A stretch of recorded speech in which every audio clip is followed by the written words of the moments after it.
Students, आज हम पढ़ेंगे यंग मॉडुलस। यंग मॉडुलस से पहले आपने पिछले लेक्चर में इलास्टिसिटी के बारे में पढ़ा होगा। उसको थोड़ा सा हम रिवाइज कर लेते हैं कि इलास्टिसिटी क्या होती है। बेसिकली हमारे पास एक ऐसी प्रॉपर्टी है किसी मटेरियल की कि कोई बॉडी जो है वो कितनी स्टेबल है, कितना डिफॉर्मिंग फोर्स को जो है वो रेजिस्ट करती है, यानी कि रेजिस्ट करती है। मैं लिख देती हूँ, रेजिस्ट करती है डिफॉर्मिंग फोर्स को। ठीक है। अच्छा, अब हमारे पास जो डिफॉर्मिंग फोर्स है वो ऐसी फोर्स है कि जो उसकी डायमेंशंस में जो है कोई चेंज ला रही है। डिफॉर्मिंग फोर्स में जो है वो कितना जो है वो जो है उसको रेजिस्ट कर सकती है। अब इस पैरामीटर को यानी कि इलास्टिसिटी को जो मेजर करने के लिए यंग्स ने फॉर्मूला जनरेट किया था जिसे हम कहते हैं यंग मॉडुलस। और वो बेसिकली क्या है कि मेजर ऑफ द स्टेबिलिटी या इलास्टिसिटी को जो मेजर करने के लिए एक हमारे पास एक जो है एक रेशो है जिसे हम बता सकते हैं कि कौन सा मटेरियल जो है वो कितनी उसके अंदर इलास्टिसिटी है। अब इसको निकालेंगे कैसे? यंग मॉडुलस को हम बेसिकली कैपिटल वाई से शो करते हैं और ये हमारे पास एक रेशो होती है जो कि स्ट्रेस और डिवाइडेड बाय स्ट्रेन होती है, जो कि जिसे हम कहते हैं टेंसाइल स्ट्रेन। और टेंसाइल स्ट्रेन का क्या मतलब है कि यानी कि जो लेंथ में जो चेंज आएगी, यानी कि लेंथ में जो एक्सटेंशन होगी किसी मटेरियल में, उसको हम मेजर करेंगे in the term of tensile strain.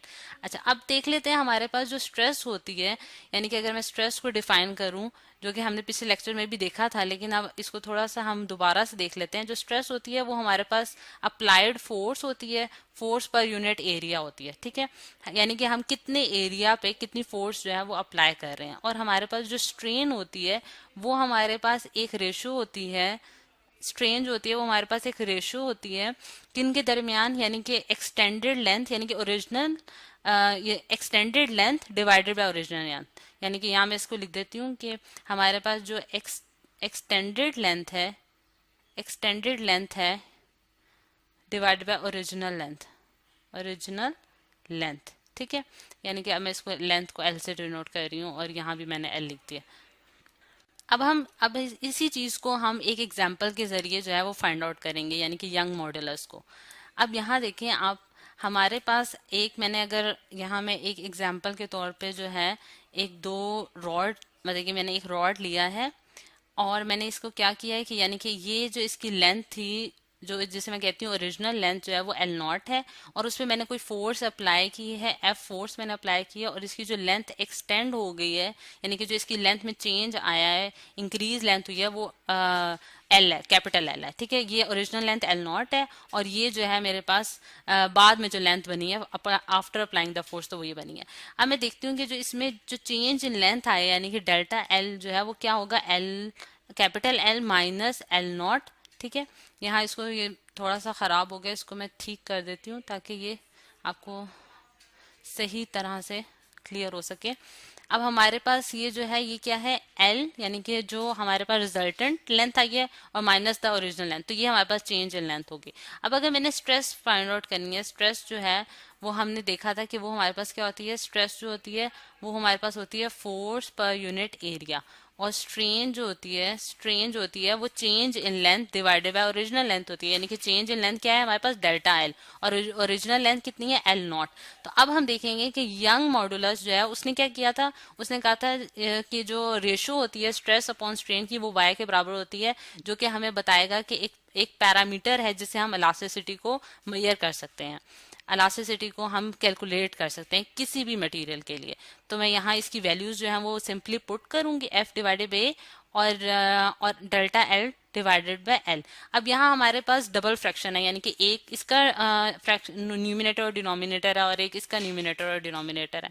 तो अब इसको सिंप्लीफाई करके अगर मैं लिखूं तो मुझे पता चलता है कि एफ नीचे आ जाएगा और ये जो नीचे वाला एल है ये ऊपर चल जाएगा, और ये इस तरह जो है यहाँ डेल्टा एल आ जाएगा, सॉरी। ठीक है, ये मेरे पास डेल्टा एल हो गया। अच्छा, अब अगर इस फॉर्मूला पे अगर हम थोड़ी सी डिस्कशन करें, यानी कि मैं इसको यहाँ क्लियर करके लिख देती हूँ, तो आपको ये पता चलेगा कि इस फॉर्मूले का मतलब क्या है।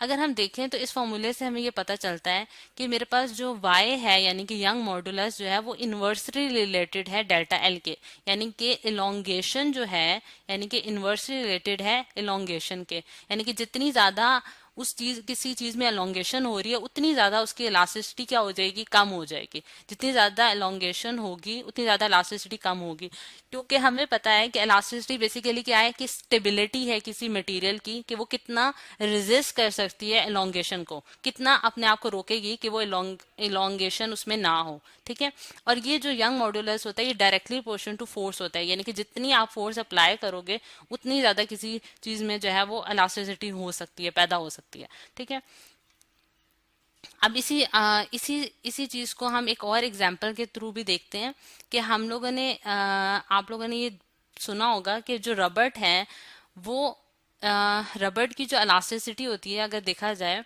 तो जिस तरह कि इस बुक में भी मेंशन किया गया है कि रबड़ की इलास्टिसिटी जो होती है वो 0.0007 होती है, और जबकि ग्लास की जो इलास्टिसिटी है वो हमारे पास आती है 60।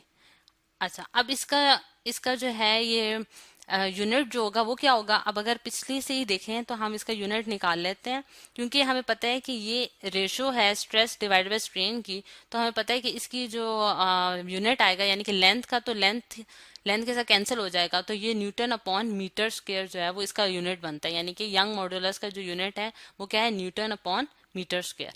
अब यहाँ अगर मैं इसी चीज को अब देखती हूँ कि रबड़ और ग्लास के केस में हमारे पास इनकी जो है वो यंग मॉडुलस जो है वो क्या आता है। यंग मॉडुलस इस केस में हमारे पास जो है वो कितना आया है, 0.007 इंटू 10 की रेस पर 9 newton upon metre square, newton upon metre square, और इस केस में 60 इंटू 10 की रेस पर 9 न्यूटन अपॉन मीटर स्क्वायर। अच्छा, अब अगर देखा जाए तो इससे हमें पता चलता है कि ग्लास की जो इलास्टिसिटी है वो बहुत ज्यादा है एज कम्पेयर टू रबड़, और ये हमने यंग मॉडुलस से बेसिकली कैलकुलेट किया, क्योंकि हम कहते हैं कि यंग मॉडुलस ऑफ ग्लास जो है वो ग्लास के लिए यानी कि जी फॉर ग्लास जो है वो ग्रेटर है यंग मॉडुलस फॉर रबड़ के लिए। तो इससे हमें पता चलता है कि ये ज्यादा स्टेबल, इसकी इलास्टिसिटी ज्यादा है एज कम्पेयर टू दिस। अब इससे भी हमें ये पता चलता है कि अगर मैं ग्लास पे यहाँ से दो फोर्सेस लगाऊं, यानी कि एफ फोर्स मैं इस पे लगा रही हूँ कि मैं इसको एक्सटेंड करना चाह रही हूँ बेसिकली, तो मुझे पता है कि ग्लास जो है वो एक्सटेंड नहीं होगा, बहुत ज्यादा मुझे जो है मतलब ये बहुत ज्यादा स्टेबिलिटी इसके अंदर पावर है। लेकिन जब रबड़ को अगर मैं कोई फोर्सेस लगाती हूँ इस पे, तो ये बहुत इजीली जो है वो एक्सटेंड हो जाता है, जिससे हमें पता चलता है कि रबड़ की जो इलास्टिसिटी है वो कम है और ग्लास की जो इलास्टिसिटी है वो ज्यादा है, और यही चीज हमने यंग मॉड्यूलस से भी कैलकुलेट कर ली है।